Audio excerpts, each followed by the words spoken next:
નવા વર્ષના પહેલા જ દિવસે જિલ્લામાં એક દર્દનાક માર્ગ અકસ્માતની ઘટના જોવા મળી હતી।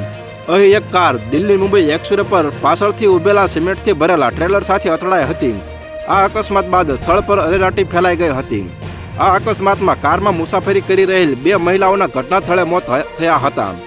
સારવાર દરમિયાન એક વ્યક્તિનું પણ મોત થયું હતું તેમજ અકસ્માતમાં કુલ 3 લોકો ઘાયલ થયા છે અને તમામ ઇજાગ્રસ્તોને તાત્કાલિક હોસ્પિટલમાં લઈ જવામાં આવ્યા હતા, જ્યાંથી તેમને વધુ સારવાર માટે રતલામ મેડિકલ કોલેજમાં રિફર કરવામાં આવ્યા હતા। તમામની મેડિકલ કોલેજમાં સારવાર સારી રહી છે। પોલીસ પાસેથી મળતી માહિતી મુજબ આ અકસ્માત દિલ્હી મુંબઈ એક્સપ્રેસ પર બેલારી ગામ પાસે 8 લેન એક્સપ્રેસ પર થયો હતો। સોમવારે સવારે એક કાર પાછળથી રોડની કિનારે પાર્ક કરેલા ટ્રેલર સાથે અથડાઈ હતી। આ અકસ્માતમાં બસવાડાના રહેવાસી ઋષિ ઉપાધ્યાય અને દીપિકા ત્રિવેદીના મોત થયા હતા તેમજ ભૂપેશ ઉપાધ્યાયનું સારવાર દરમિયાન મોત થયું હતું।